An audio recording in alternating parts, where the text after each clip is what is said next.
देखिए, मैं ये कहूंगा कि जो जो WHO ने कहा कि बंद कमरे में ना देखें, खासतौर पे डेंटल, बट मैं कहूंगा कि सभी लोग ध्यान रखें जी। खास तौर जहां पर भी जो हमारा इसके लिए सबसे पहले हमें समझना होगा कि ये फैलता कैसे है। जी। ये जो फैलता है हमारे सांस के द्वारा एक दूसरे की तरफ फैलता है, ये जिसको हम ड्रॉपलेट इन्फेक्शन बोलते हैं। ये जो ड्रॉपलेट है, जब हम सांस लेते हैं तो ये उसी कमरे के अंदर रह जाएंगी यदि उसके अंदर अच्छा वेंटिलेशन नहीं होगा तो।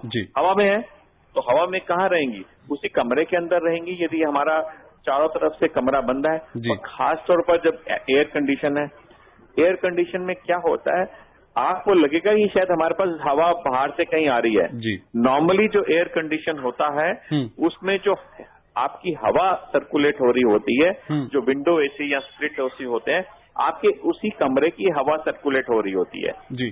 तो जो आपकी कमरे की हवा वही सर्कुलेट हो रही है, तो उसके अंदर यदि कोई दुर्भाग्यवश कोई ऐसा व्यक्ति है जिसको कोरोना वायरस है, तो वो अपने सांसों के द्वारा या उसको खांसी होगी तो उस कमरे के अंदर फैलाता रहेगा। और वही फिर हम एसी में, क्योंकि वो सर्कुलेट वही होती रहती है, आपका कमरा बंद है तो और ज्यादा हो सकता है। और खासतौर पे डेंटल में कहा गया, क्योंकि डेंटल में आप देखेंगे जब भी जो भी व्यक्ति डेंटिस्ट के पास गए हैं तो वहां पे एरोसोलाइजेशन बहुत होता है। आप देखेंगे कि उनका एक तरफ से वो एयर या वाटर सर्कुलेट करते हैं, दूसरी तरफ से सक कर रहे होते हैं, जिसको हम बोलते हैं एरोसोलाइजेशन, कि वहां छोटे छोटे ड्रॉपलेट बहुत बनते हैं। तो यदि उसमें किसी व्यक्ति को वहां पर, क्योंकि हमने ये भी देखा है कि बड़े सारे लोग एसिम्प्टोमेटिक भी हैं। एसिम्प्टोमेटिक मतलब कि उनको कोई लक्षण नहीं है लेकिन उनको कोरोना वायरस है, जो कि वो एक दूसरे को फैला रहे हैं। ऐसे व्यक्ति कम से कम 40 to 50% देखे गए हैं।